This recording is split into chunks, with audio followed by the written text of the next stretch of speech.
Welcome back, everybody.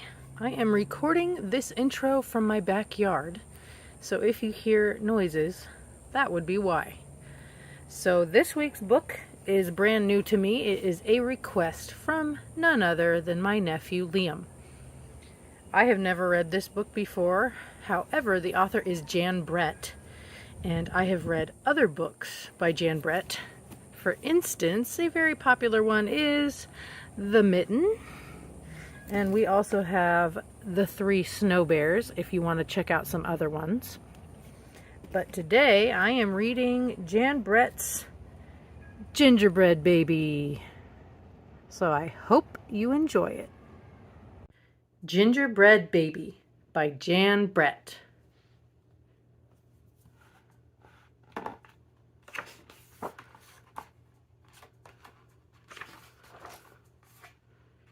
It was cold outside. It was warm inside. A fine day for gingerbread, Maddie thought. Maddie's mother put the big blue bowl on the table and lit the stove. Maddie took down a worn-looking cookbook with old-fashioned writing on the cover. He opened it up to the page that said, Gingerbread Boy.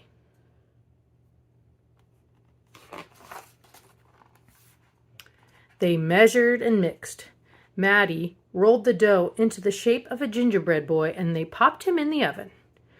Bake a full 8 minutes. No more, no less.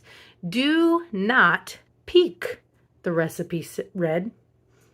Maddie listened to the clock.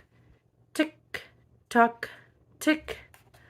1 minute, 2 minutes, 3, 4, 5. Maddie couldn't wait any longer. He opened the oven door to take a peek. Instead of a gingerbread boy, out jumped a gingerbread baby. He pranced around the big blue bowl.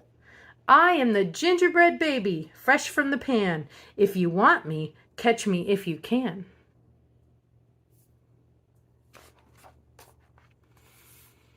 Maddie's mother reached for the gingerbread baby to put him back into the oven, but he ran all around the kitchen.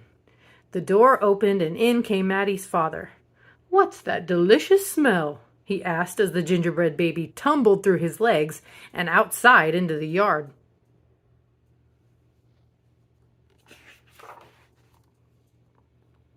He ran by the tabby cat. She twitched her tail and sprang at him. They rumbled and tumbled, but the gingerbread baby came out on top. He ran toward the garden wall. The dog caught a whiff of tasty ginger and sniffed along behind him. But the gingerbread baby was halfway up when the dog caught up. He barked and barked as the gingerbread baby climbed over the wall. Maddie was still inside. He heard his mother and father yelling. He heard a cat meowing and a dog barking. And he heard the gingerbread baby shouting, "Catch me if you can!" Maddie opened up the worn-looking cookbook for the second time. Meanwhile, the gingerbread baby wheeled on down the path and into the barn. The goats looked up as he somersaulted across their backs. The last one tried to catch him, but the gingerbread baby was too fast.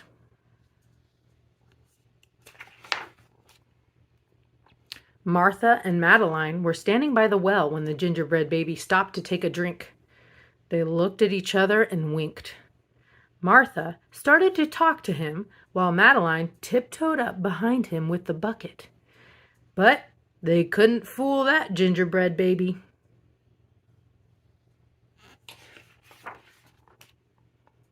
He took a braid from Martha and a braid from Madeline and tied them in a knot and ran down the road. Back in the house, Maddie stirred, mixed, and rolled the dough. He shaped it, put it in a pan and into the oven. Tick, tock, tick. 8 long minutes. This time he didn't peek. I will catch him if I can, Maddie said to himself. As he was bouncing along, the gingerbread baby saw a farm wagon just ahead. He jumped in and settled down for the ride next to a mama pig. The smell of gingerbread was too much for her. She tossed him high in the air, closed her eyes, and opened her mouth. But the gingerbread baby twisted in the air and came down hard on her porky snout. I am the gingerbread baby, too quick for the mother and the father, too fast for the cat, the dog, the goats, too clever for Martha and Madeline, too smart for the mama pig. Who's left? Catch me if you can.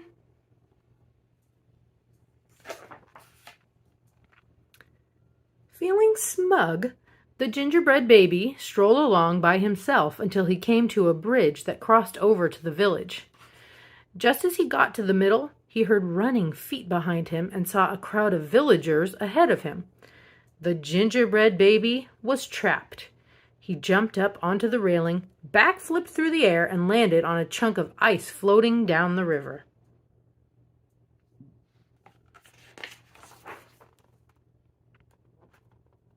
The ice bobbed along with the gingerbread baby, dancing on top and singing in a loud voice, "Look at me! And what do you see?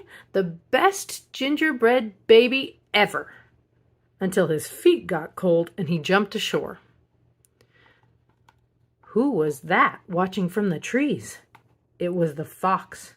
He crept up behind the gingerbread baby, ready to eat him up. But the fox couldn't help himself, and he licked his chops. Smack, smack! The gingerbread baby heard him and ran as fast as he could.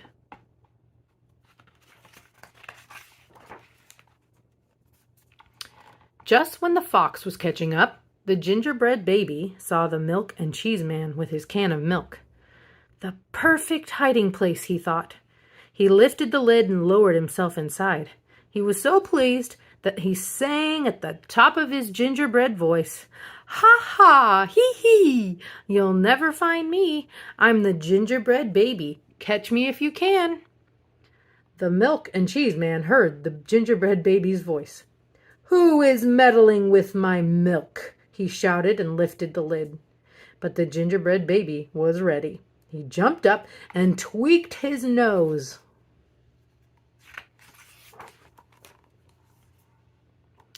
Now the milk and cheese man, the fox, the villagers, the mama pig, Martha and Madeline, the bleating goats, the barking dog, the meowing cat, the father and the mother were all after the gingerbread baby and getting closer. And he knew it. The brash baby was not as peppy and proud as he had been. He sniffed a familiar smell and followed his nose into the woods. He couldn't believe what he saw. There, in the middle of a clearing, was a gingerbread house, frosted with sugar, covered with candy, and doors with peppermint handles wide open. The gingerbread baby clapped his hands with glee and ran inside.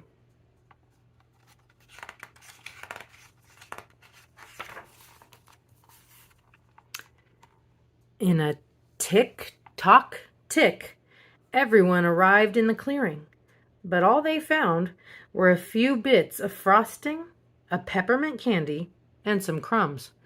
The father exclaimed, "The gingerbread baby has finally met his match." "I wonder who it was," the mother said. "Let's go home and tell Maddie."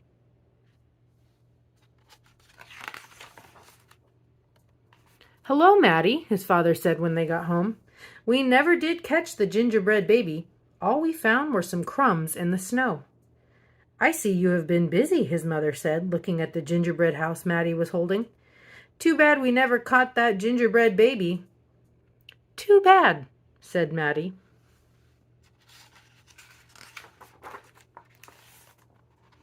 Only Maddie could hear the tiny voice from inside the gingerbread house.